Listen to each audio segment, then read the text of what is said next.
그러니까 좀 전달 좀 약한 것 같기도 하고 280페이지 보면 하늘에 속한 것에 동화되는 정서.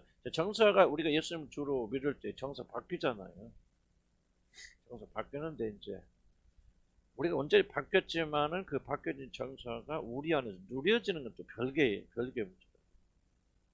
바뀐 정서가 바뀌었는데 여전히 우리는 습관에 따라서 옛날 것도 물론 옛날 걸 기뻐하고 즐거워하고 그러진 않잖아요. 뭐 그럴 순 없지. 여러분이 과거에 죄를 지었죠. 뭐 분노한다, 뭐 한다. 이러면 저도 이제 분노 때문에 이제 싸우고 있는데 뭐 어쨌든 분노하고 뭐 옛날에 뭐 기분 좋지만 그러진 않잖아요. 이런 뭐좀 음란이라든지 어떤 죄를 행하고 옛날에 기쁘고 즐겁고 참 깨소금이었는데 지금은 그런 생각조차도 여러분이 불경건에 느껴지잖아요. 그렇죠? 뭔가 정서는 결정적으로 변화된 건 사실인데 이 정서가 단순히 죄를 싫어하고 미워하는 정서가 아니라 하늘의 것을 즐거워하는 정서로 이게 바꿔져 나가야 되잖아요. 근데 우리 문제는 뭐냐면 사실 이게 가난해. 이게 광야 신자들 특징이 이런 거 아니에요. 그러니까 이제 옛날에 죄에서도 해방돼서 그런 죄를 지키는 지치만 우리 연약함 때문에 짓는 것이지 즐거워하면서 즐거웠지 않잖아요. 그럼 즐거워하면서 짓는 죄가 있나 여러분들? 뭐 있을 수도 있겠지만 만약 여러분이 죄를 즐거워하고 기쁜데 그냥 교회 다니고 예수 믿으니까 안 해야 되지 한다면 여러분은 정서가 바뀐 건 아니고 정서가 바뀐다는 것은 온전히 어떤 그런 감정이 바뀐 거니까 옛날에 취하였던 그런 거로부터 더욱더 기쁨은 취하지 못한다. 취하지 못하는데 이제 온전히 이게 정서 바뀌어서 그런 것들을 아주 증오하면서 하늘의 것을 사모하는 정서로는 우리가 지금 변화되어진 과정이지 언제 변화된 건 아니겠죠. 이게 이제 저와 여러분들이 이제 어려운 하늘의 사람이 되어 있지만 몸은 어디에 살아요? 땅에 살고 있기 때문에 세상이 더 친근하고 세상이 더 가까운 이런 현실. 이 두 중간에 끼어서 어정쩡하게 어떻게 뭐 하늘의 사람도 아니고 땅에 어떤 사람은 하늘에 가깝게 사는 사람도 있지만은 저와 여러분 같은 사람 사실은 하늘의 사람이지만은 땅의 것은 상당히 영향을 받고 있다. 이런 갈등 이런 것들이 저와 여러분들 고민이 아닐까 생각이 들고 사실 뭐 이게 이제 청교도 시대 사람들의 책을 읽으면서 어려운 문제가 이거 같아요. 청교도 사람들 책을 보면 정말 이게 어떻게 이렇게도 살았을까? 어떻게 이렇게 정말 어떻게 보면 초대교인들보다 더 깨끗한 사람 살았던 게 청교도 시대 사람들. 그 핍박, 특히 모든 청교도는 다 영국에서 나왔습니다. 영국에서 청교도는 시작됐고 그 사람들이 미국으로 건너간 것이 핍박해서 사실 모든 청교도 운동은 이 서적들은 다 영국 사람들. 영국 사람들. 그 시대에는 정말 어떻게 그렇게 살았을까? 우리가 다음에 배울 게 하나님께서 뭐죠? 고통 속에 있는 하나님의 경륜선 존 보스턴이라는 사람. 도대체 어디 있을까? 스코틀랜드 사람인데 스코틀랜드의 사람에서 이분이 그 어디서 평생 묵긴 에트리드라는 그 마을에서 죽을 때까지 굉장히 유명한 분인데 그 시골에서 그런데 가면 찾아봤어요. 그 구글 가서 그 지도를 찾아봐서 이렇게 봤더니요. 에트리드라는 동네를 보니까요. 집이 지금 남아있는 게 서너 채밖에 없어요. 여기 한 채, 저기죠. 시골도 그런 시골이 없더라고요. 어떤 마을이 한 100호, 50호 그럼 모여있는 그런 시골이 아니라요. 그냥 서너 집, 몇 집 교회 하나 지금 그래서 분이 시분했던 교회 하나 남아있고 그리고 몇 째 집들이 이렇게 탁 떠지는 완전 그 당시도 그랬대요. 그래서 10만 가나 말 타고 가서 1시간 가서 실망. 그런 데서 어떻게 이렇게 놀라운 책들이 나올 수 있을까? 그리고 어떻게 그렇게 그런 핍박 속에서 헌신할 수 있을까? 어떤 분은 내가 좀 정확히 이름 안 되는데 자녀가 10명인데 그 중에서 9명이 죽었어. 자녀들이 하나 둘이 아니고 9명이 죽었어. 목회하면서 그래서 갖다 땅에 묻고 9번을 장례 지냈죠. 그러면서도 흔들리지 않고 끝까지 복음의 완성. 그리고 또 왜 이렇게 다 사모들이 약했는지 몰라요.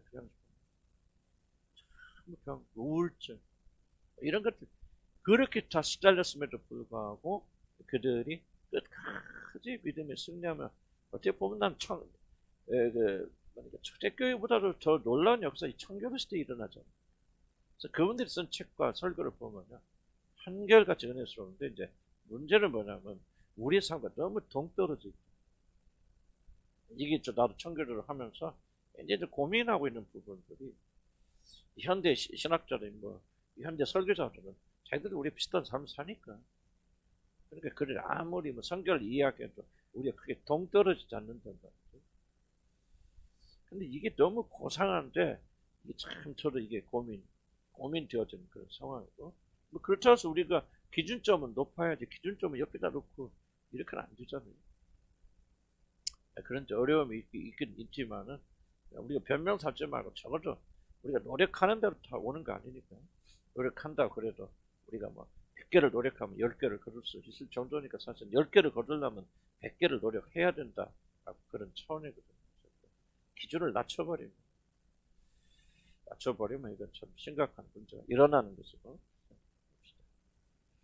그런 고민 가운데서 우리가 하늘에 속하고 좋아져서 나가 이건 흉내라도 좀 나야 그래도 좋아요. 이러면 조금 거룩해지지 않을까요? 어떻게 생각합니까? 지금 여러분들 나는 죄송하지만 여러분들 기질을 내가 무시하는 게 아니고 나를 포함해 다 똑같은 그런 기질이 그러니까 똑같으니까 만났겠지 그죠? 비슷하니까 만났겠지. 내가 누구냐 알려면 여러분 누군 내가 누군가 알 수 있는 그런 상황이지만 그냥 우리들이 만약에 여러분들이 좀 이렇게 이런 상태에서 여러분이 조금만 편하게 내려가면 나는 거의 여러분 무너질 거라고 생각해요. 그래서 나는 이제 고민하는 거지 이게 그냥 자유롭게 풀어도 무너지지 마. 그런 문제 여러분한테 계시겠지. 없다고 말할 수 없겠지만 거의 대부분은 이런 그 상태가 아니라면 많이 무너질 것이다 생각해요. 나는 혼자 있으면 더 잘해요. 그런데 혼자 나 홀로 신앙은 신앙이 아니죠. 그건 여러분이 신앙을 측정할 수 없어요. 다른 사람 관계 속에 측정하는 거죠. 그래서 난 좀 여러분들에게 그래도 도전받고 이 청교도의 책이 지금 전 세계적으로 붐이 일어나고 있어요. 우리나라에도 이 청교도 책들이 굉장히 많이 나오고 있고 그것은 일반 기독교인들이 이제 가입을 안 되는 거죠. 세속화된 교회 속에서 염증이 일어나는 거예요. 그렇게 하고 세상하고 축복하고 순복기 다녀보고 막 기복신앙 해봤는데 이게 영혼은 더 텅 비거든. 그러니까 요즘 뭐냐면 하나님께서 역사하셔서 그렇겠죠. 우리나라 사람들에게 청교도에 관심이 꽤 많이 일어나고 책이 이렇게 나온 적이 없어요. 청교도 책 지금 엄청 많이 나오고 있거든. 수요가 있다는 얘기죠. 그러니까 우리 한국 그래도 교인들 안에는 깨어있는 사람들이 있어서 관심을 가진다는 여러분들이 사실 내가 어거지롭게 하는 것이지 우리 기독교인들 안에는 상당히 좀 이런 정말 주님을 사모하는 마음들이 일어나고 있던 거예요. 나는 이제 여러분들이 좀 그런 자리에 좀 섰으면 좋겠다. 그래서 눌러야만 조금 하루 이틀 효과가 있다가 또 그냥 이렇게 되는 것은 사실은 정말 내가 아까도 얘기했지만 괜히 하는 말 내가 고민하는 거예요. 그분 상담하면 막 단호하게 왜 떠나라. 그런 상황이 아니잖아요. 여러분들이 또 몇 분들은 또 지금 사모하는 마음들이 있고 그래서 약간 어렵다고 생각하지 마세요. 조금 흉내라도 내면은 그래도 우리가 그래도 조금 나가지 않을까 이렇게 내려놓고 그냥 세속적인 그런 믿음을 가지기 시작한다면 나는 저와 여러분이 나도 예외가 아니에요. 나도 막 있을 때 막 이거니까 좀 고민도 하고 회개도 하고 이렇게 살아야 되는 이게 신앙이 무엇인가 갈등도 하고 그러면서 그래도 이렇게 유지가 되어지는데 다 덮어버리고 그냥 적당한 왔다 갔다 하는 것을 신앙으로 생각한다면은 저도 하루아침 무너질 거라고 생각해요.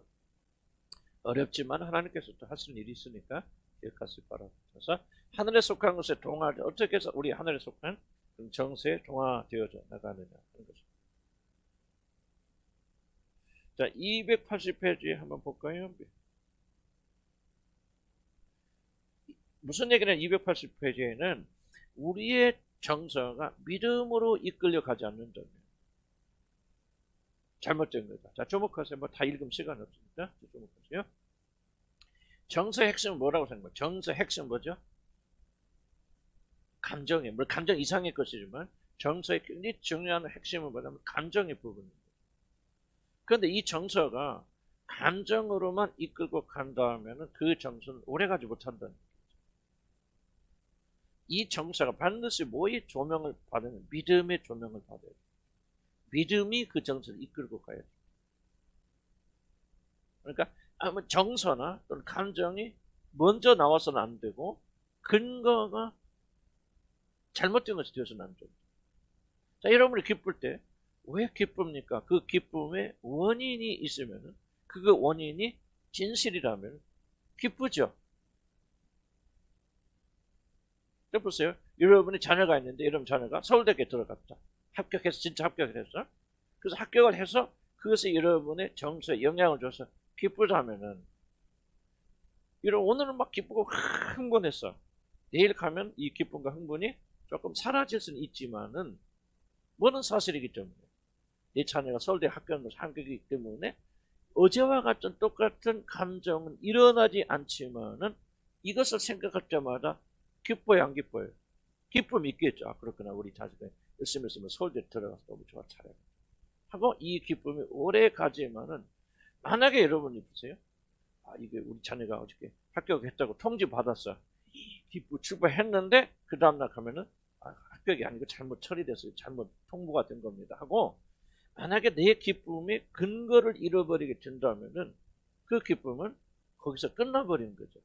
이해가죠?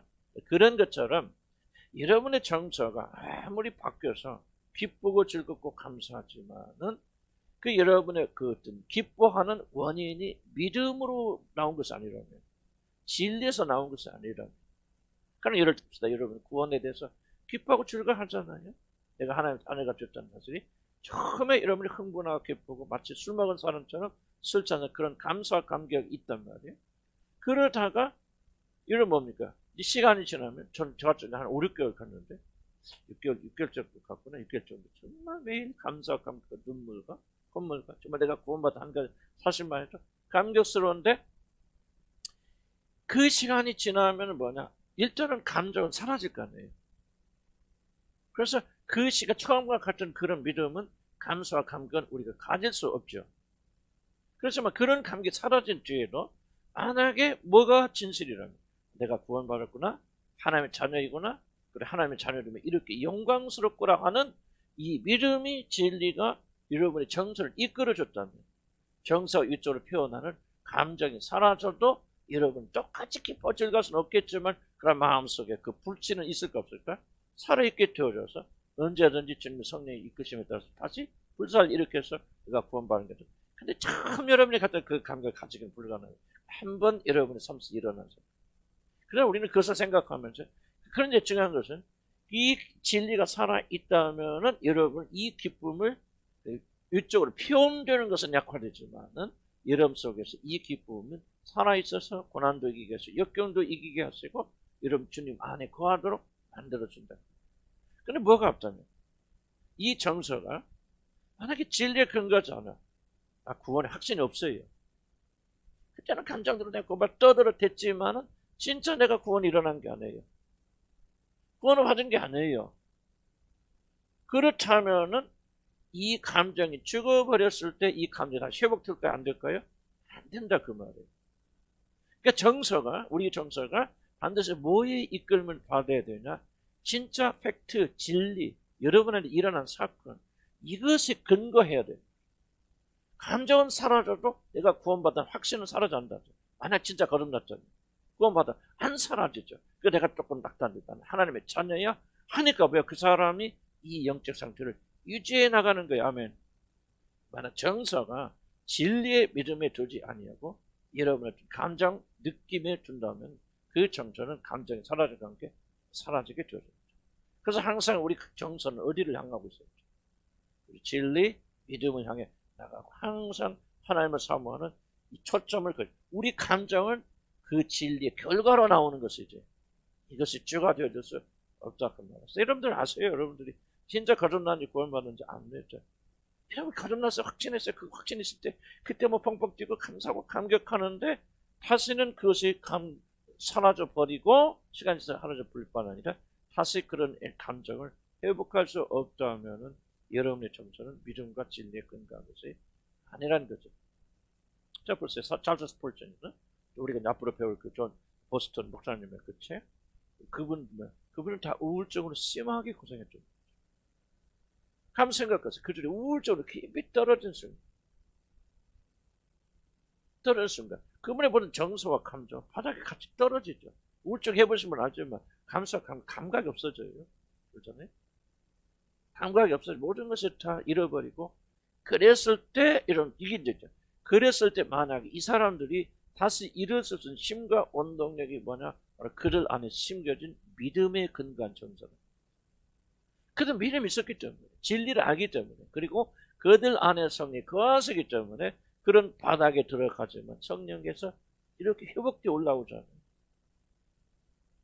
이게 바로 무엇냐? 믿음의 근간, 진리의 근간 정서가 그들 향해 있고, 그들이 그 극한 상황 속에서도 하나님을 향하는 정서가 있기 때문에 그분을 향해 올라가게 되어졌죠.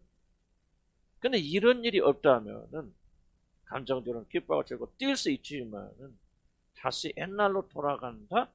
옛날과 똑같다? 별 차이가 없다? 내가 볼 땐 그는 그 사람의 정서가 변화된 것이 아니라는 것이죠. 나는 여러분이 이거 한계가 있어요. 왜냐면 이렇게 말하는데 정서가 안 보고 거듭나지 않은 사람이 무슨 의미가 있을까요? 다만 지금 제가 여러분의 말한 대상들은 이미 거듭나고 정서가 변화된 사람, 그렇구나, 믿음을 가. 그러면 왜 이 말을 들으면서 여러분의 관심 어디로 흘러가요?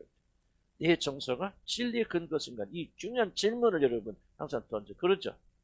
내가 왜 기뻐하고 즐거워하는가? 그래서 여러분이 구원받는 확신이 어디가 있다고 했어요? 가장 여러분 구원받는 증거가 어디가 있다고 했어요? 응?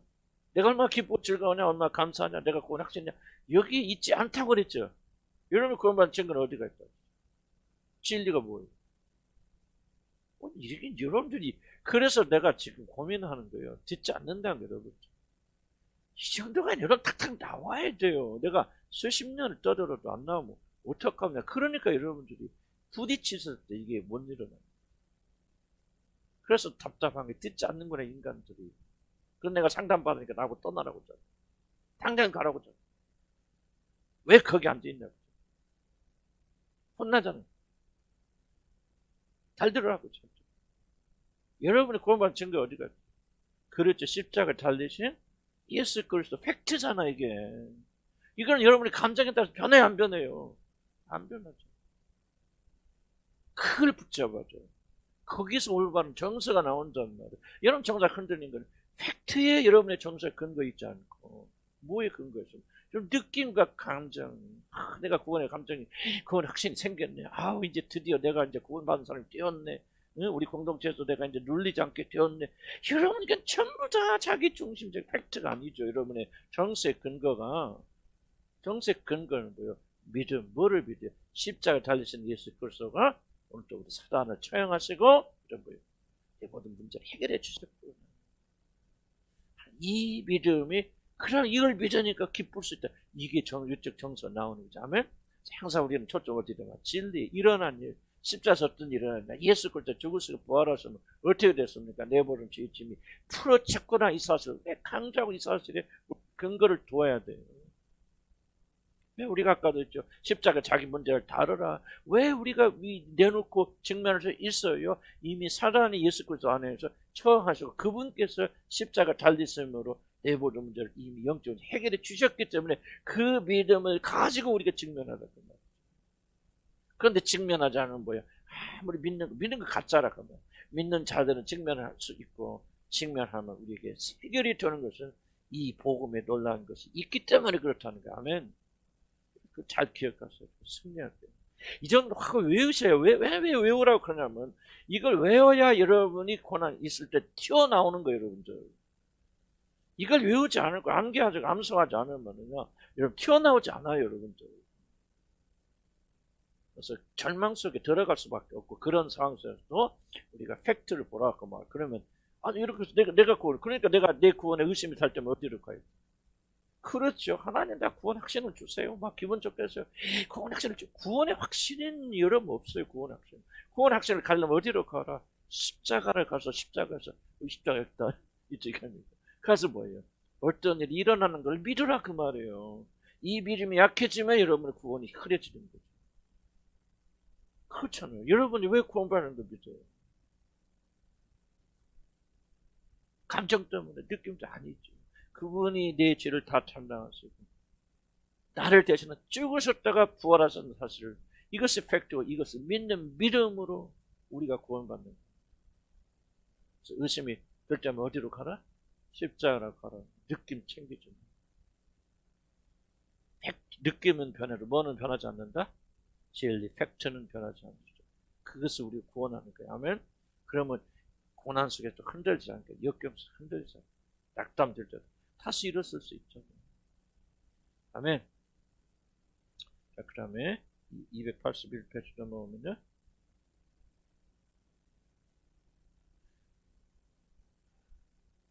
두 번째 줄, 우리는 믿음으로 인도지 않는 길로 우리 정서가 나가도록 내버려 두지 말아야 돼. 지금 제가 그 말하고 쭉 해서 우리 정서 어디로 흘러가야 된다? 믿음, 십자가, 팩트. 자, 믿음의 길을 벗어난 정서는 우리 영혼의 영성이 어떠한 유익도 가져다 주지 못할 뿐만 아니라 하나님께서 받지도 아니하십니다. 뭐가 너희가 뭐요? 믿음으로, 모든 것을 믿음으로 하지 않는 것이 죄인이라 그러죠. 믿음으로 하죠. 자, 그 다음에 대단히 영적인 것처럼 보이던 정서가 얼마 가지 못하여 그 모습을 상실하는 경우가 얼마나 하다한지 모릅니다. 그네 받았다 보니까 날뛰고 막 그러잖아요. 이러고 막 간증도 먹고 막 살아있는 것 같고, 그러다가 고무 바람 빠지다 보니까 픽 하고, 이 사람 왜 이렇게 또 달라져 있어? 완전히 그냥 이렇게 되잖아요. 이거는 여러분의 정서가, 여러분이 문제 있다는 게 아니에요. 버리는 거. 여러분의 정서가 어디 있다는 거예요. 지금 여러분의 일어나고 있는 일에 맞춰져 있다. 저쪽. 그래서 좋은 일이 일어나고 자랑할 일이 일어나면 막 살아나는데, 그것도 조금 인커리지하기 위해서 좀 필요하긴 하지. 하는 거지만은, 그 단계를 벗어나서 여러분들이 흔들리지 않는 감정을 가지려면은 여러분의 정서가 어디에 근거하고 있어야 된다? 진리에 근거하고 있어야 된다. 난 이게 여러분들이 배우고 나는 과정이라고 생각해요. 그런 사람 잘못됐다, 지옥 가. 그런 말이 아니고, 우리가 인간이니까 육신이야. 그 육신이 그거잖아요. 그러나 우리가 이제, 그렇구나. 내 믿음의 근거, 구원의 근거를 자꾸 나한테 주니까, 자기 확신에 두니까 사단이 자꾸 공격하는 거예요. 구원의 확신을 가지고 못한 사람 옛날에 몇 번 이렇게 했어요. 지금 확고하게 써 있는 분들 나도 지켜보면 통계하죠. 첫 번째 왜 저렇게 구원 확신을 가지고 있었까? 이거예요, 이거. 구원의 확신이 없기 때문에 확신을 가지지 못해요. 자기가 감정이 모르게 하니까 뭐를 하지 못하니까 구원 확신을 가지고. 그런데 그분이 어느 날부터 자기 구원을 어디로 옮겨가는? 그리스도에게로 옮겨갔잖아요. 이 믿음이 있으니까 이제는 감정이 올라가도 내려가도 이 구원 확신을 안 뺏긴단 말이에요. 이해가시죠? 그 사람은 굳건히 서요. 잘 안 합니다. 나는 우리 교회도 몇 분들 그렇게 잘하는 적 있어요. 그런데 정서가 감정에 드는 분들은요, 절대 성장하지 못해요. 나는 분석해보자, 나를 목사님. 저 사람이 구원 확신 막 기쁘고 즐거운데 왜 저렇게 길건가? 그 열매를 나중에 보거든요. 믿음인지 진리인지. 아니, 그렇지 않은 분들은요, 그 감정이 사라지면 같이 꼬꾸라져요. 그러나 거기서 낭망하지 마시고, 그렇구나. 내 정서가 어디에 근거? 진리의 근거 주로 자꾸 그럴 때마다 또 훈련하죠. 십자가로 나와서 그분을 보라. 처음에는 저항이 있을 수 있죠. 안 될 수 있지만 거듭난 여러분들은 그게 극복해 나가면서 이제는 그렇구나. 내 안에 일어난 것 때문에 내가 기뻐하고 즐거워하는 것이 아니에요. 그분 때문에, 그분 행하신 일 때문에 거기가 구원이 바로 거기가 있던 거죠. 아멘. 그럼 여러분 안에서 복음은 강력해지는 것이죠. 그다음 봅시다. 정서를 바른 목적으로 견고히 인도하는 믿음의 빛을 가지고 있지 않게 되고요. 그러한 정서는 영적으로 매우 불안정할 수밖에 없다. 그리고 쭉 설명드려. 제가 그 다음 페이지 넘어갑시다. 282페이지 보면은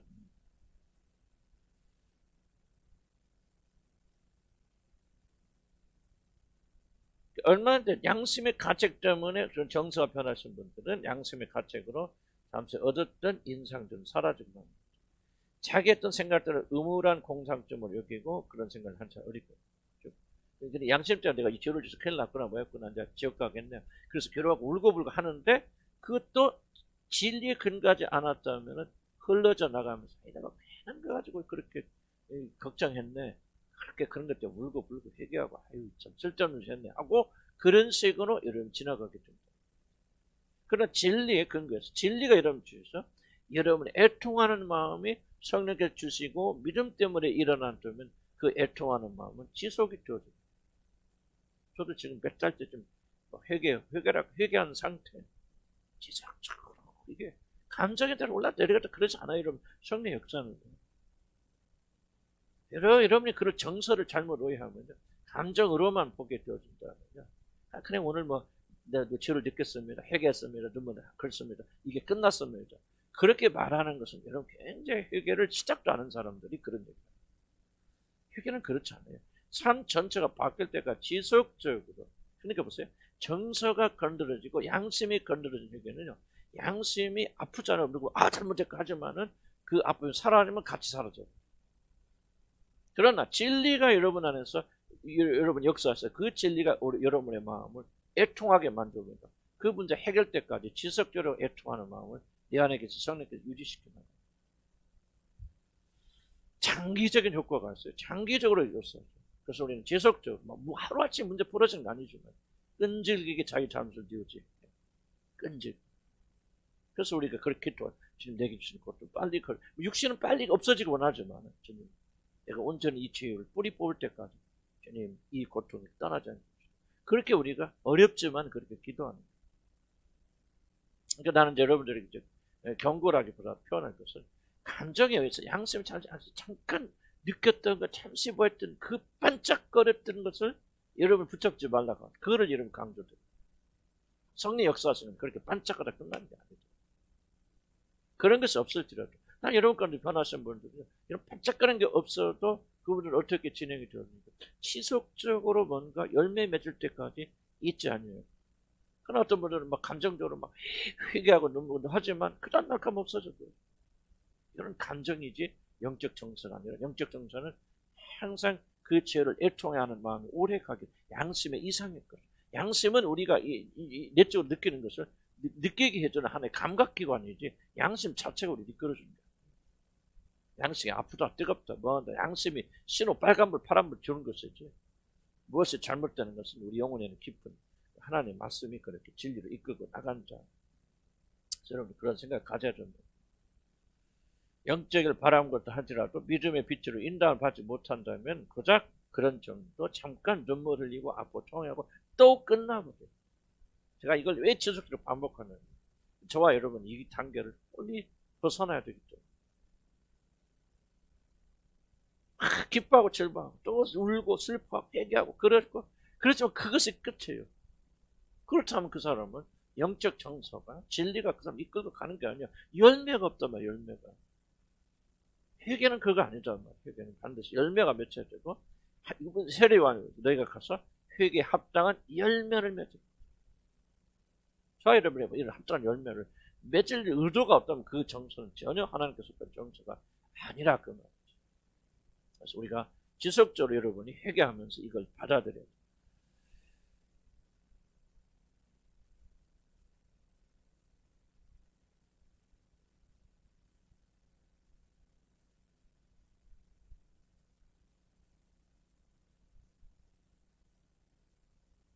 그 다음 중간폭과 좀 중요한 부분이라요. 믿음은 영적인 것들에 대한 이해를 갖도록 합니다. 믿음이 우리 정서로 하여금 영적인 것의 본질 자체가 가지는 가치를 알도록 인도해 줍니다. 우리 정서에 마땅한 대상의 본질이 가지고 있는 측량할 수 없는 무한한 것을 속속들이 이해하지는 못한다 해도 믿음은 우리가 가져야 할 마땅한 대상인 바른 방식으로 분별할 수 있도록 인도합니다. 주목해 보세요. 이게 예를 들자면 무슨 뜻이냐 하면요, 여러분들이 내가 잘못해서 죄를 지었네, 이런 것이 내게 있구나 하고, 여러분이 그것 자체를 초점 맞추고 그것 자체를 회개하고 그것 자체를 해결하고 하는 그런 것은 아니고요.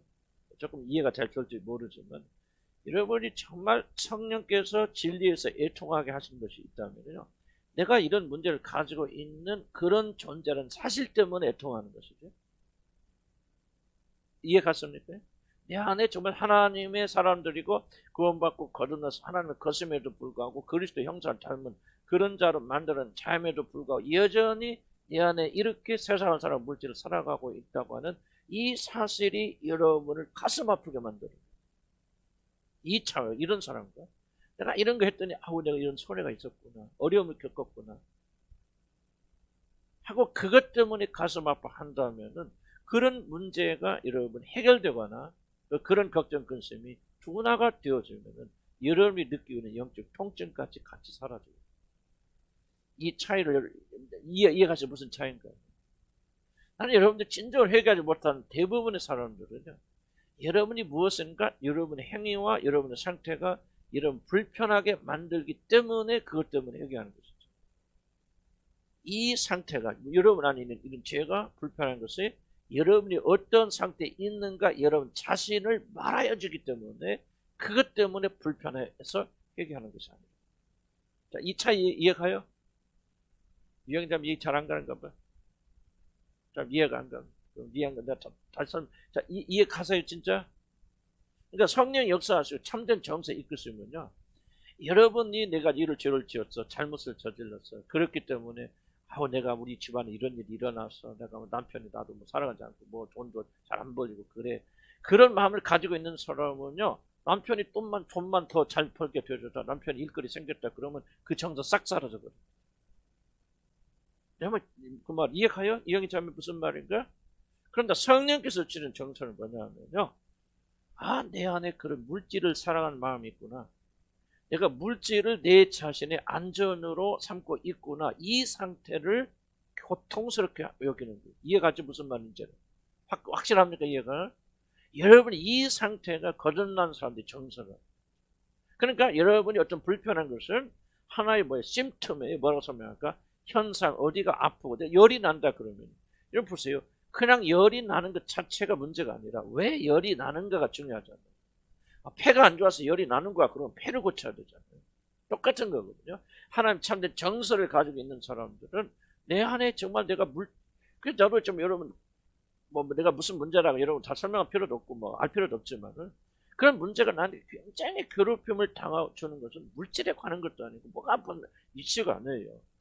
내가 그런 상태에 있었구나, 그런 사람이었구나 하는 이 사실이 내 마음을 지근지근 누르고 있기 때문에 문제가 해결되건 안 되건 그게 2차지. 그거는 문제 해결될 때 뭐가 나는 남아있냐. 내가 이런 상태에 있을 수 없다는 이 마음의 누름이 지속적으로 남아있어요. 내 안에는. 이해가죠? 그렇기 때문에 이 문제 해결될 때까지 나는 지속적으로 회개하면서 끈을 놓지 하면서 주님 하나님의 형상을 닮고 예수 그리스도의 형상을 닮은 내 안에 어찌 이런 세상을 사는 물질을 사는 마음이 있습니까? 지금 주님이 관심하는 것은요, 여러분 그런 것이 있으니까 이걸 제거하면 내가 축복받게 이게 아니에요. 이런 것에 매이지 않고 세상을 살아가지 않는 그런 사람이 되는 것이 하나님이 여러분에 대한 관심이에요. 이해가시죠? 하나님께서는 지겹게 왜 그랬죠? 왜 광야로 인도하십니까? 광야 인도하신 목적이 뭐예요? 결국은 뭐죠? 부정적인 문제도 있지만 긍정적인 것, 하나님의 숨겨진 의도는 뭡니까?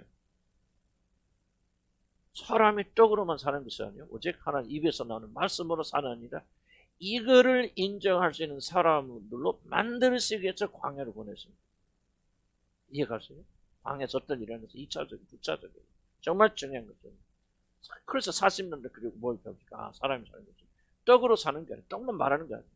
세상이 아니야. 세상에 그것든 부귀와 영예도 아니고 안전도 아니야. 어디 사람은 우리가 사는 거 봐봐. 40년 동안 우리 만나 하나만 먹고 살아왔잖아. 죽은 자 있어, 병든 자 있어, 옷이 헤어진 거 있어. 자, 그리고 우리가 여기서 힘을 얻어서 우리가 그 무슨 가나안을 가서 다 정복하잖아. 사람이 사는 것이 떡으로 사는 게 아니야. 세상이 주는 것이 아니야. 세상적인 침이 아니라 오직 하나님 입에서 나온 말씀에 순종만 하면 그게 사는 것이고, 그런 자들로 만드시기 위해서 하나님께서 40년 동안, 물론 그들이 불순이 처음부터 그런 상태에 되었다면 그렇게 광야를 들어갈 필요는 없었겠죠. 그러나 그런 사람이 누가 있겠어? 그래서 우리 인생의 광야를 이끄셔서 우리가 믿고 의지할 음식을 다 차단시켜버리죠. 보세요. 왜 광야로 가면 뭐야? 음식 반입 안 돼. 돼지고기 안 들어와. 소고기 안 들어와. 이방 민족들 문명 안 들어와.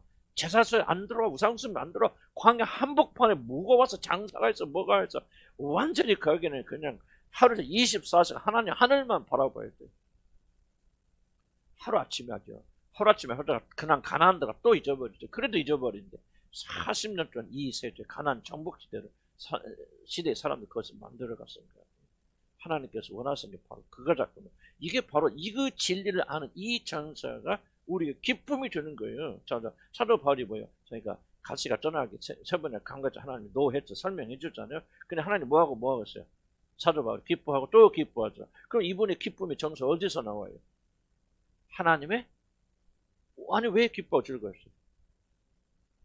하나님의 무엇을 알았어요? 뜻을 알았잖아요. 왜 사단의 가시를 나에게 주시는가는 하나님 뜻을 알았죠. 그의 가시를 내게 준 것을 네가 약해야 가시가 있어야 나를 더 많이 의지해. 그때가 네가 제일 강한 때야 하고 하나님의 뜻을 알게 됐고요. 이게 진리를 아는 믿음이 들어오니까 뭐가 나요? 기뻐하고 또 기뻐 정서가 바뀌죠. 그러니까 이 감정은 뭐예요? 죽을 때까지 그때까지 막 기뻐도 기뻐하지 않을 수 있지만 죽을 때 또 힘들 때마다 다시 사도 바울은 이 진리를 기억하고 묵상하면서 그렇구나 하고 다시 이 정서가 죽을 때까지 이어진다 그 말이에요. 이게 바로 성령의 정서고 믿음의 근본 정서다. 놀라운 거 아니에요? 그렇죠? 쉬운 건 아니지. 어렵고 힘들지.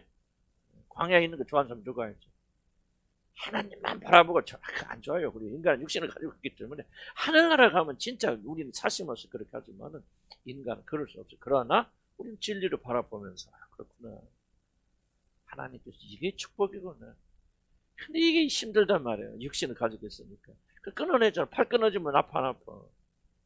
기뻐하고 즐거워야 되고 사도바울은 그랬잖아. 지금 팔 끊어냈잖아. 하나님께서. 근데 기뻐하고 또 기뻐하잖아.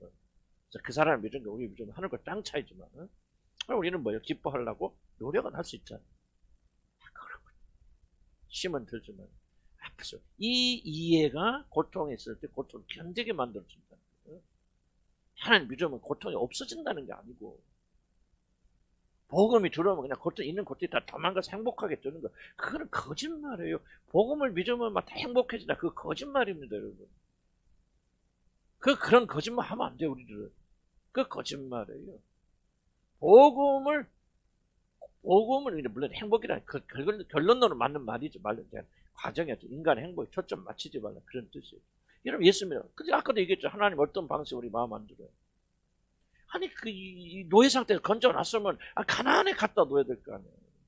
젖과 꿀이 한 쪽으로 바로 들어가야 되는데 하나님께서 다시 광야에서 40년 동안 뺑뺑이 돌리잖아요. 그러니까 한결같이 뭐랍니까? 그때가 더 좋았다고. 육신으로 보면 이런 상태가 저와 여러분 지금 끼어있는 상태라는 거죠.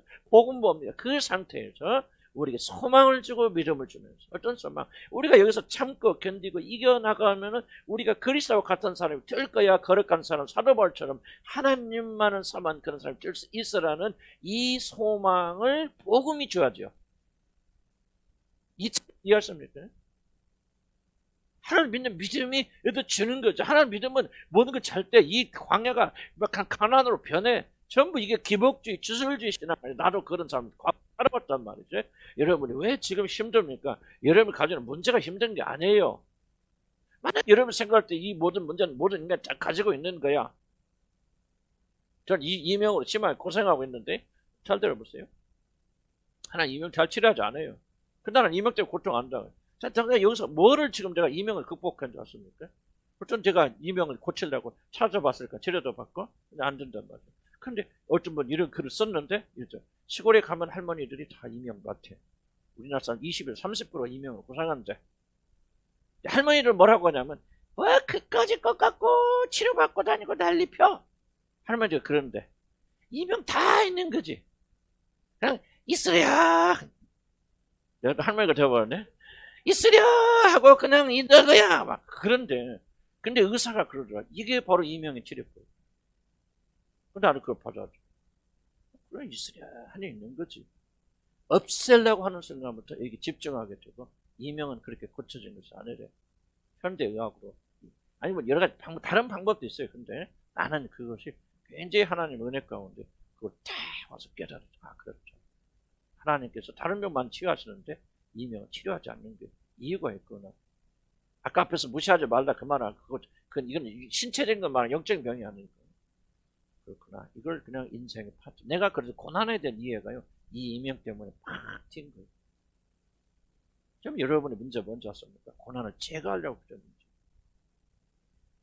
고난을 제가 하려고 하면 할수록 이런 직면하는 거 다른 있으니까 여러분 그거는 오해하지 마시기 바랍니다. 우리들의 싸움이 하나님께서 우리에게 주신 적법한 고난과 재난은 제가 하려고 하는 데서 오는 싸움이죠. 그래서 여러분들 받아들이세요. 내 인생의 일부요. 내가 저지른 죄과요. 그리고 모든 인생이 이런 거. 이러면 이제 아무리 건강한 70, 80도면 다 허리 꼬꾸라지게 돼 있어요. 매일 병원 가게 돼 있어.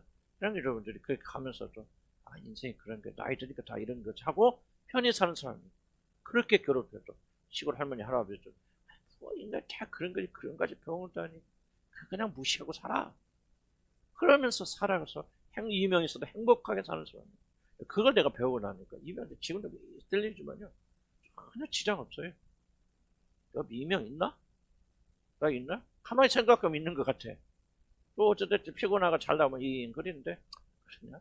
이 소리나 저거 지나가는 동네에서 빵빵 던지라 소리의 일부분이야? 엄청 아무 문제 없어요. 나 이명 치료 한 번도 안 받았어.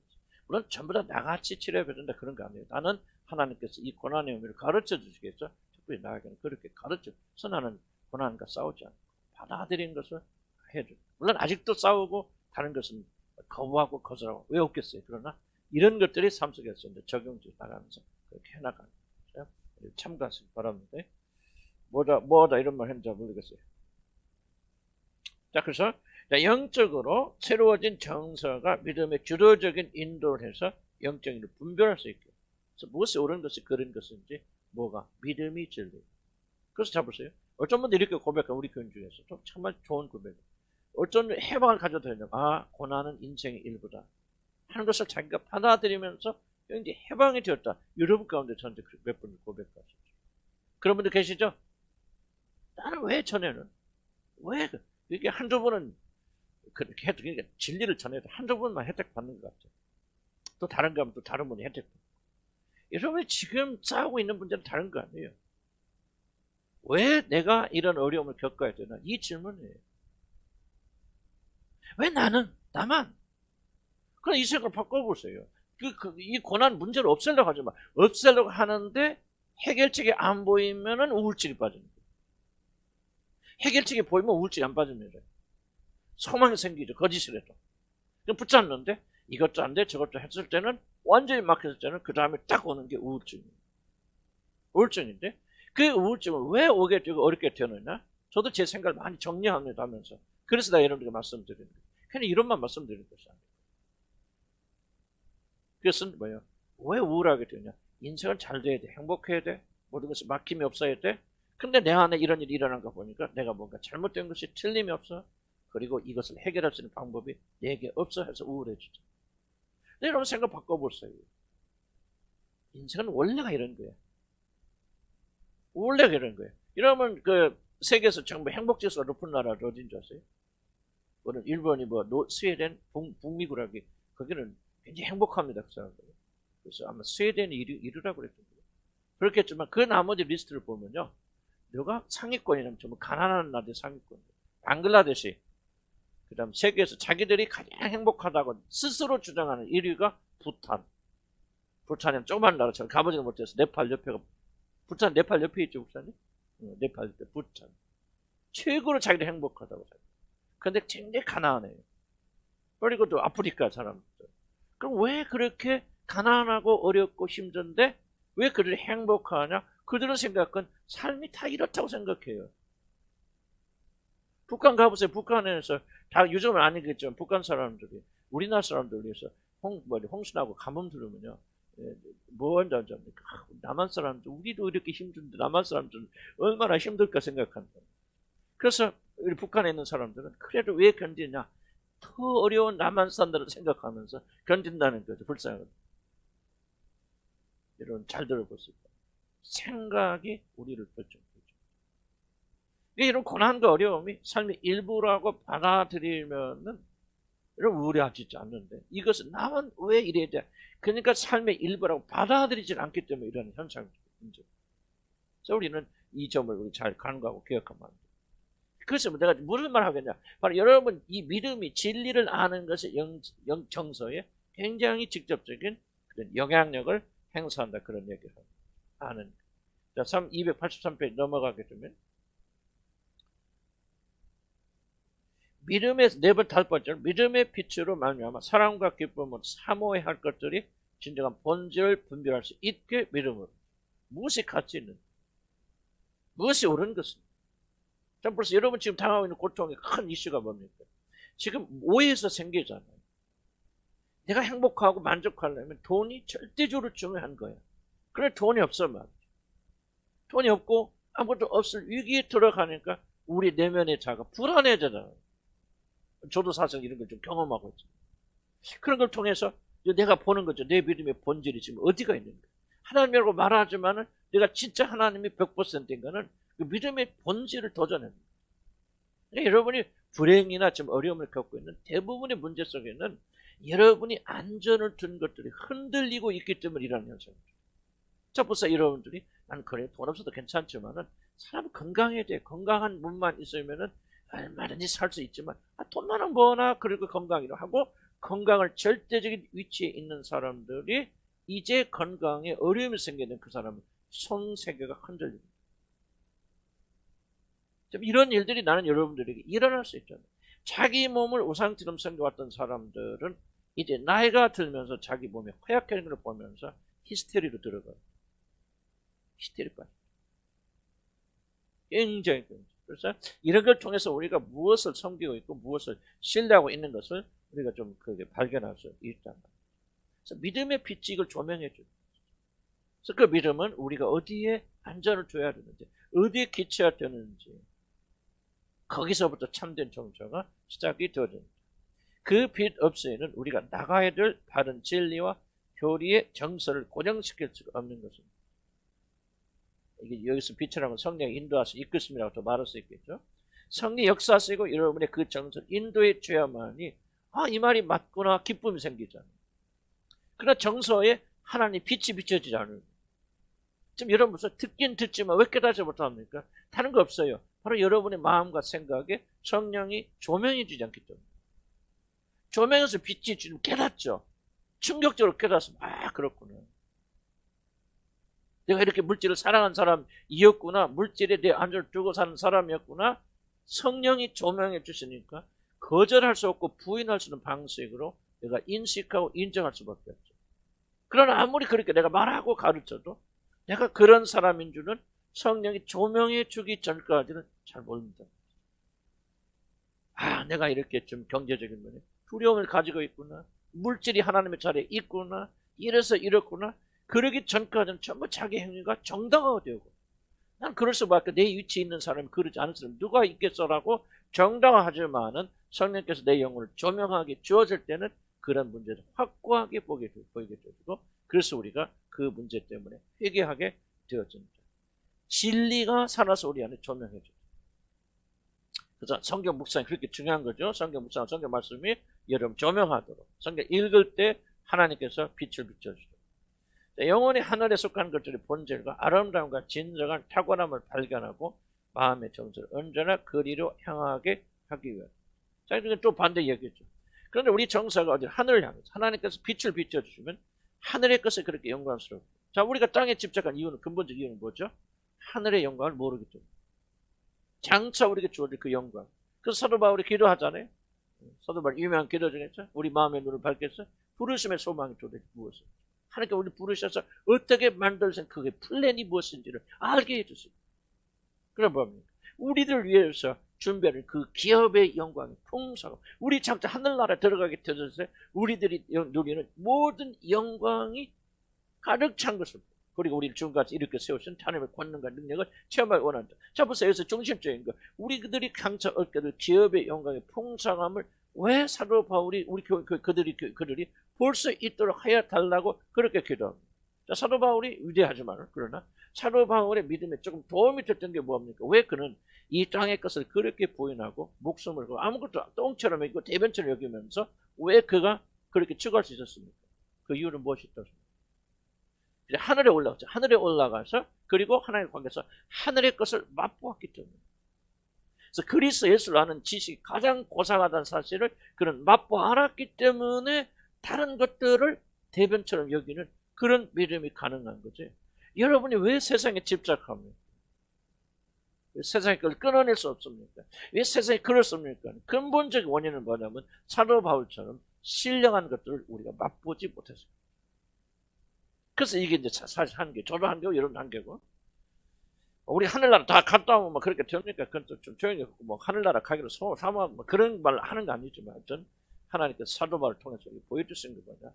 하늘나라에 놀라운 것을 맛본 사람들은 세상의 것을 아무것도 아닌 것처럼 여길 때는 사도 바울이 위대해서가 아니라 하나님 그걸 믿음을 주셨기 때문에 그런 걸 살 수 있죠. 우리들에게 우리들 문제는 무엇입니까? 정서가 무엇을 향해나? 지금 이분이 말하는 논지가 이거죠. 죄되고 악한 것을 꺼내는 정서만 필요한 게 아니죠. 위의 것을 사모하는 정서가 그것을 향해서 나가지 않는다면 너희들은 이 지상에 살면서 승리하는 삶을 살 수 없다. 그 하늘 향해 나갈 수 없다는 걸 이해가시죠. 그래서 우리의 정서가 하늘 향해서 즐거워하고 하나님을 묵상하고 그분이 우리에게 베풀으신 이 은혜를 기억하고 그래서 우리 정서가 그 안에서 기뻐하고 즐거하게 되어지면은 바로 이 힘이 세상을 이기는 힘이 주는 거예요. 지금 여러분들이 이 세상을 이기지 못하는 이유가 뭡니까? 다른 거 아니거든요. 그때 내가 여러분 뭐라고 하지만 그래도 여러분 그래도 조금 훌륭해요. 그죠? 그 다음에 무슨 말 하시려고 저는 왜냐면 여러분 이 밑바닥 여기까지 올라온 건 참 기적 같은 거예요. 그건 좀 대단해요. 하나님 하신 일이지.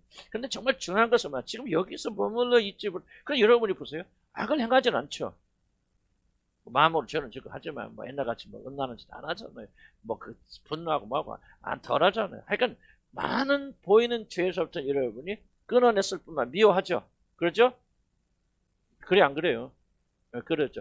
그런데 우리에게 부족한 게 뭐냐? 바로 이거예요. 지금 위의 것을 사모하고 위의 것을 맛보고 그러니까 지금 예를 들어서 죄에서 벗어나게 했는데 끌어가는 힘이 없단 말이죠.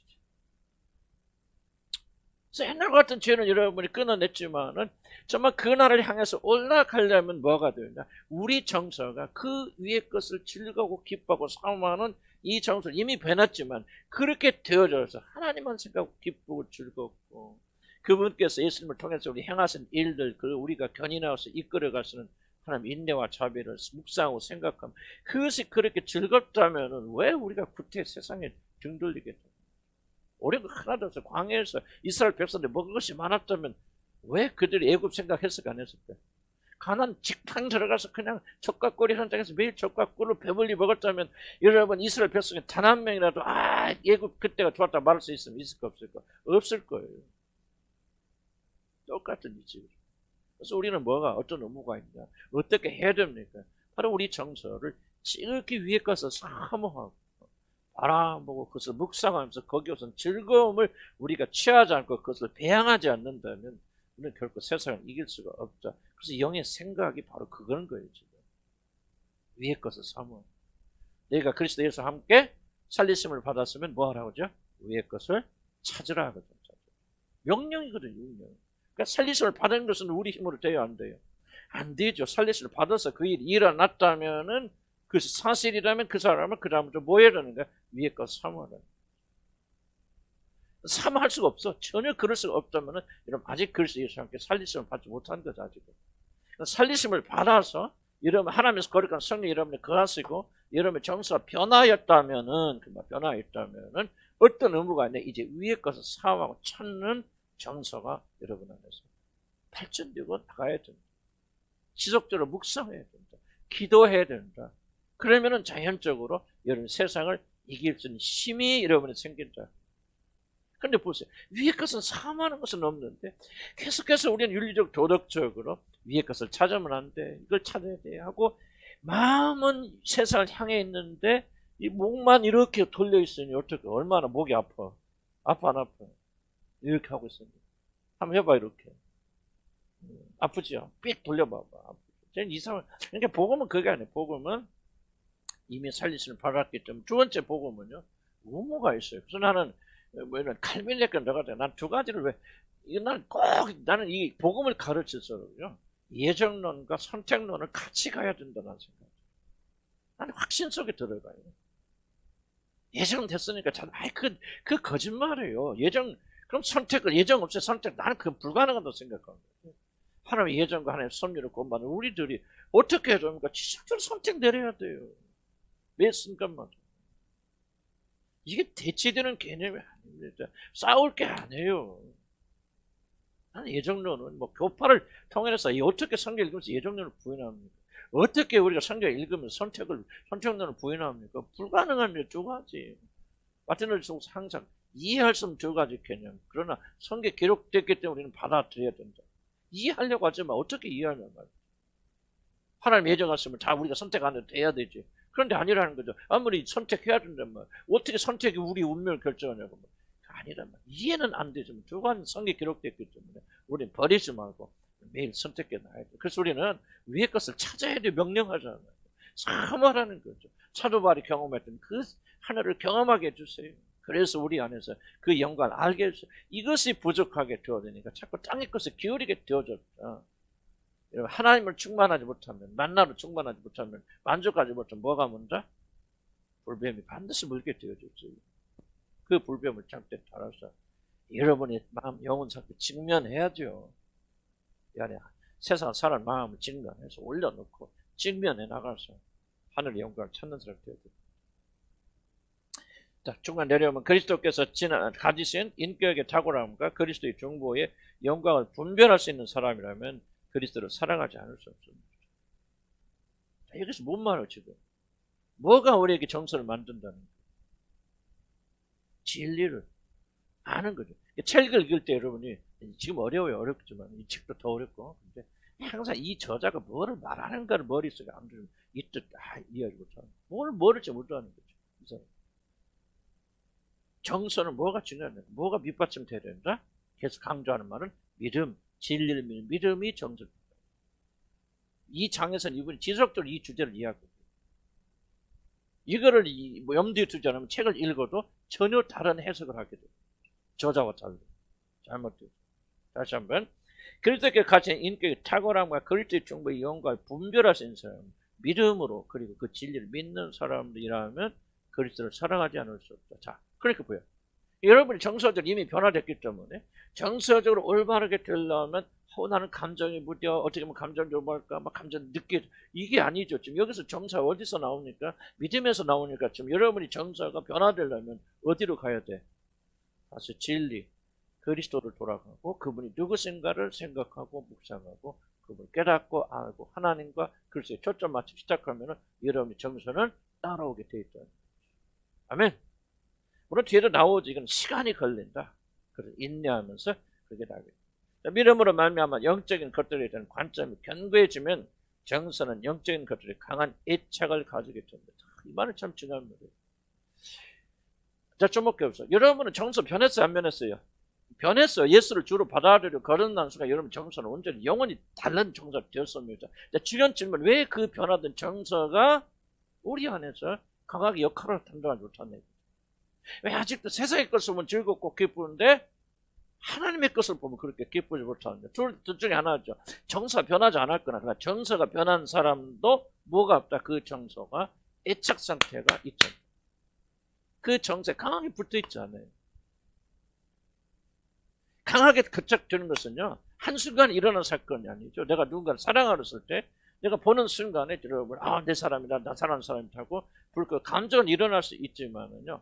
그러나 살아가면서 뭐가 형성되지 않으면 이 정서관계, 애착관계가 형성되지 않으면 그 정서는 팩트는 남아있죠. 내가 사랑해요. 그걸 부인할 수 없죠. 그렇지만 그 관계에 있어서 이 애착이 형성되지 않으면 굉장히 어려움을 겪게 되는 것 마찬가지예요. 물론 두 사람 다 노력해야죠.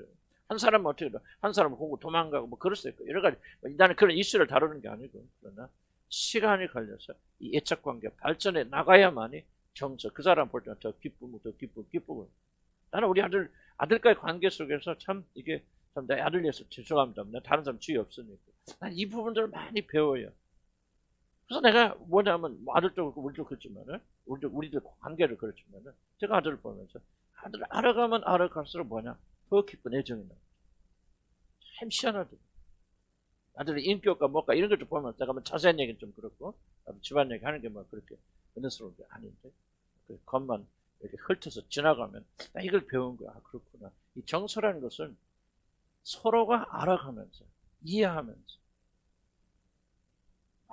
이 사람 이런구나, 이런 생각, 이런 아름다움이 뭐 하나 있구나 하는 것을 깨달아가면서 그 정서를 발전하는구나. 그러니까 더 사랑스럽고 더 기뻐하고 더 즐거워하게 돼요. 그런 것을 생각할 수 있거든요. 그래서 여러분이 정서가 변화되려면 어떻게 해요? 변화됐지만은 뭐 하라는 얘기입니까? 그리스도를 더 깊이 알아가기 시작합니다. 여러분의 정서는 발전하게 돼요. 그 정서가 강해지면 여러분 세상을 이길 수 있는 힘이 되어진다. 또 만약 우리들이 그리스도를 알아가는 일을 게을리한다면 여러분의 정서는 거듭났어도 변화되지 않고 강해지지 않는다. 애착관계를 만들 수 없다. 말로 할 수 없는 기쁨과 충만한 영광으로 그리스도를 즐거워하게 돼. 그 밑에 다시 한번 믿음으로 말미암아 영적인 것들에 대한 관점이 견고해지면, 그래서 그렇게 해서 강해지면은 영적인 것들에 강한 애착을 가지게 되고 그 이름만 불러도 우리 안에서 기쁨이 우러져 나오고 예수 그래도 이렇게 기쁨과 즐거움과 감사함이 일어나게 되어진다. 그런 확고한 애착은 우리 정서를 더욱 새롭게 하여 이전보다 더 영적이고 천상적인 성격을 띠도록 합니다. 왜냐하면 정서가 영적인 것들의 애착을 가지고 즐거워하는 가운데 영적인 것들이 동화되어져 나갑니다. 이렇게 하면서 점점 영적이 동화되니까 그때 보냐 그 진리를 더 쉽게 알고 더 깊게 깨닫게 되고 더 영적으로 정서들을 밀착하게 되어지고 그래서 급속도로 그리스도 예수 안에서 다른 말로 표현하면 자라나게 되어진다.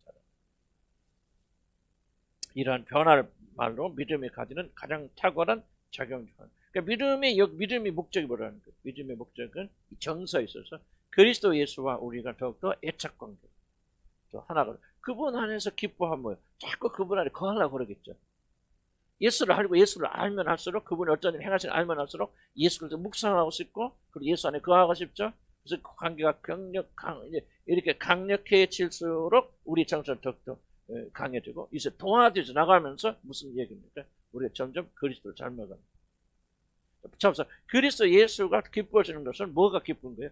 그분이 행하신 일이 기뻐지는 거죠. 그러면 그렇게 행하는 것이 기쁨이 되어지잖아요, 우리 안에서. 자, 이해가요? 무슨 말이에요? 여기 굉장히 중요한 말인데. 자, 우리는 행동을 바꾸려고 자꾸 노력하잖아요. 그리스도를 향해서 그리스도 살아야 되겠다, 뭘 또 하지 않았다, 뭐지 않아야 되겠다. 그렇게 하는데 왜 안 되냐? 정서가 안 되기 때문에. 자, 보세요. 다시 한번. 그리스도 예수 안에서 우리가 기쁨을 가지고 그분을 한다는 것은 그분이 누구신가에 대한 그런 기쁨도 있지만, 그래서 그렇게 크고 위대하신 분이 겸손하게 자기 자신을 사람의 몸 입고 이 땅에 내려왔었단 말이에요. 이 진리를 보면서 우리가 우리 정서 반응을 하잖아요. 그럼 뭐에 반응합니까? 그렇게 높으신 분, 여기도 물론 정서지만은 그러한 분이 어떻게 하셨기 때문에 가장 겸손하신 행위를 하셨기 때문에 그것을 여러분의 마음을 감동시키죠. 그럼 무엇이 이제 이것이 애착 상태로 더 강해지고 굳어지게 되어지면은 무엇이 기쁨이 된단 말이에요. 지금 그리스도가 겸손하게 하신 그 행위가 우리가 기쁨이 된다. 이해가요?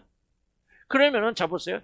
겸손하게 하는 행위가 우리 안에 기쁨이 되어지면은 우리 행위는 뭐를 따라간다고 했죠? 우리의 정서를 따라간다. 그러면 나도 뭐요? 그 기쁜 일을 행하겠죠. 그게 뭐예요? 겸손한. 그리스도의 겸손을 보고 기뻐한다면 그것을 기뻐하는 정서 내 안에 자리 잡히죠. 왜 이렇게 힘드세요? 힘내고 왔다 갔다 하지 마시고 마음 좀. 이거 이해해야 돼. 다시 한번 중요합니다. 심호 마지막도 중요합니다. 지금 우리들의 문제는 뭐냐면은 겸손하라, 사랑해라, 인내하라, 자비해라 하고 명령으로 주어지지만은 그 명령을 즐거워하는 정서가 없기 때문에 그것을 즐거워하지 않기 때문에 오르니까 하는 거지 즐거워서 하는 것은 아니란 말이에요. 여기까지 이해갑니까? 그러면은 우리가 그리스도를 묵상하는 것이 왜 중요하냐면 그리스도가 그리스도이기 때문에 즐거워하는 거 아니죠. 그 하나님이 어떤 일을 행하셨기 때문에 이것을 즐거워하는 거죠. 그러니까 크고 위대하신 하나님, 창조자 하나님 그분께서 무엇했기 때문에 자기를 겸손하게 낮추셔서 종의 모습으로 내려오셨기 때문에 우리를 구원해 주셨단 말이에요. 그것을 바라보면서 묵상하면서 우리 안에서 그것을 즐거움으로 여긴다면은 그럼 여러분은 지금 즐거워하는 기쁨의 대상이 뭐예요? 뭐 그리스도지만은 그 내용은 뭐예요? 그분의 겸손하심이죠. 그래서 여러분 안에 정서가 어떻게 자라게 되냐면 겸손하는 것을 즐거워하는 정서가 일어나요. 겸손한 것을. 네, 여기까지 이해갑니까? 그러니까 뭐가 미워지고 싫어집니까? 교만해지는 것이 미워지고 싫어해요. 왜? 그리스도를 묵상할 때 그분의 겸손을 보면서 겸손 때문에 즐거워하는 것이 고착되고 강하게 되어지면 여러분 성품이 어떻게 보여나느냐면 겸손한 일은 기뻐하고 교만한 일은 미워하는 이 성품이 여러분의 정서가 된다는 얘기죠. 여기까지 이해가죠? 그리고 정서를 가진 사람이 자기가 다른 사람에게 교만하게 할 때 기쁠까 안 기쁠까? 안 기쁘죠. 왜? 정서가 바뀌었기 때문에. 오히려 내가 내 자신을 낮추고 겸손하게 하고 하는 섬기는 모습에 내가 더욱더 기뻐하겠죠. 그러니까 그 사람은 자연스럽게 교만한 일은 미워하고 죄는 미워하고 뭐는 즐거워하고 내 정서가 좋아하는 하나님이 의롭고 좋아하는 것은 거기에 되면서 그 사람이 변화가 되는 거죠. 이게 복음적 변화다. 그냥 예수 믿으면 복음이 들어와서 그냥 큰일 나고 내가 하루아침에 그냥 이렇게 겸손함에 든다. 이건 매직이고 주술이라는 거야. 하나님의 성령 그런 식으로 역사하지 않는 줄. 마음은 굉장히 중요한 거 잘 보세요. 하나님께서 왜 아담과 이브에게 선택권을 주셨습니까? 그냥 기계를 만드셔서 그냥 선악과 절대로 따먹지부터 하나님께서 말씀하시면 그냥 어떤 경우에도 어기지 않는 그런 기계적 존재를 만드셨다면 그가 선악과 먹었을까 안 먹었을까? 안 먹었을 것이고 모든 인류는 아무런 문제가 없을 것이고 하나님의 그 위대한 창조는 이렇게 파괴되지 않았을 것이죠. 중요한 질문은 왜 이것을 아시는 하나님께서 이 일을 허락하셨습니까? 그렇죠. 자발적인 걸 통해서 뭐할까? 우리 마음을 그렇죠. 자발적으로 하나님께 바치기를 원하는 거죠. 그러니까 여러분 구원받고 성령이 충만하다고 그래서 성령이 충만해서 여러분이 진짜 갑자기 하루아침에 겸손한 것을 즐거워하고 교만한 것을 미워하는 사람으로 바뀌지 않아요. 복음은 그게 복음의 능력이 아니에요. 이건 완전 사기예요, 사기. 복음은 그런 매직을 행사하는 게 복음이 아니에요. 그러니까 예수 믿고 예수를 내 구조로 받은 완전히 자기는 후련히 변해서 물론 내적으로 변화됐겠죠. 그러나 그렇게 돼서 모든 것이 자동적으로 이루어지는 것 같이 우리가 복음으로 거짓말을 사람을 미혹하면 안 됩니다. 그건 절대 진리가 아니에요. 그럼 묵상할 필요가 뭐가 있을 거예요? 정서를 가지고 하늘을 고정시킬 필요 뭐가 있어요? 자동적으로 다 되는데. 그게 아니야, 안 되니까. 그래, 말씀하시는 거죠. 복음, 이게 나는 지금 복음의 내용이 삶의 그냥 윤리적 도덕적인 삶을 말하는 것이 아니고 여러분이 복음은 이 삶의 영역 속에 들어가야 되는 것은 바로 지금 이렇게 말하고 있는 거예요. 문제는 뭐냐면 그런 우리들이 뭐하지 않기 때문에 묵상하지 않기 때문에 그리스도 예수 안에서 이런 하나님의 그 사랑과 놀라우신 것을 기쁨으로 훈련해야 되거든. 그것을 묵상해야 되거든. 그 안에서 기쁨을 추구해야 되는데 그렇게 하지 않기 때문에 여러분의 변화된 정서는 묶여 있다는 얘기죠. 그래서 우리가 부단히 그분을 묵상하고 생각해야 되는데 저부터도 이게 잘 안 돼요. 저도 참 이게 우리 비난하기 위해서 그런 게 나는 1번에 비난하는 대상이 있구나. 내 자신 스스로. 참 이게 안타깝다. 말씀 준비하고 하는데 뭐 수많은 시간 들이지만 내가 얼마나 앉아서 정말 이걸 주님 앞에 묵상하고 있을 때는 이게 정말 저한테는 가장 큰 숙제예요. 그걸 좀 해야 돼요. 어떤 형처럼. 그러지 않으면 우리는 안 변하지. 만약 이것부터 나오는 것이 아니고 그러니까 정서가 우리 행위를 밑받침하는 것이 아니라면 만약 내 안에 겸손한 것이 즐겁지 않아. 그렇지만은 해야 되는 의무 때문에 의지를 발동해서 그 사람이 겸손할 노력을 하고 있다면 그거는 복음과 아무런 상관이 없는 게 가짜라는 거예요. 왜 여러분의 정서는요. 우리 속마음은 여전히 세상을 향해 가고 있어요. 그렇지만 겉만 변화시켜야죠. 이게 율법적 변화는 거예요. 복음적 변화는 정서를 변화시키는 거예요. 겸손한 것이 즐거워야 돼요. 그럼 그 즐거움이 어디서 나오냐? 우리 노력에서 나오는 거 아니야. 그리스도 예수가 하늘의 것을 묵상하고 하늘에 누가 제일 올라가죠? 높은 자리 있습니까? 있다면 성경적 사상적 하나는 가장 세상 낮고 천한 자, 십자가를 진 자들 그런 자들이 가장 높은 곳에 올라가 있잖아요. 왜 그것을 진실로 믿고 그것이 즐거움이 된다면 우리는 이 땅에서 그렇게 낮아지고 겸손하고 죽어질 수 있는 것을 안단 말이에요. 누가 왼쪽을 때리, 왼쪽 뼈 때리거든. 오른쪽을 돌리라. 예수님께서 하신 말씀, 내가 내 이름으로 소작에 물 한 그릇 대접하는 것을 내가 그 사람 결단하고 잃지 아니라. 그것이 정말 하늘나라에서 예수님이 심각하게 말씀하셨고 반드시 그것이 이루어진다 생각하고 그 보상을 즐거움으로 삼는 사람들은 그 즐거움 때문에 이 세상에서 자기 것을 내어줘서 가난한 자를 도울 수 있고 옥에 갇힌 자를 돌볼 수 있는 믿음이 일어나고 기쁨이 되어지는데, 만약에 그런 것이 없다면, 기쁨이 없다면 그 사람은 뭐예요? 속은 변화되지 않았지만 겉만 동화된 상태에 하나님 보실 때 이걸 체크하시는데 너희들 가짜라 다 나가라고 이제 향악하는 자들 말하는 거죠. 그러니까 윤리적과 도덕적 행위는 반드시 뭐가 나오냐면 정서가 뒷받침 되어져야 돼요. 정서가 변화되어져요. 그 정서는 위장하면 안 돼요. 위장할 수 있는 것이 아니라 그 말이죠. 참된 정서 어디서 나오냐?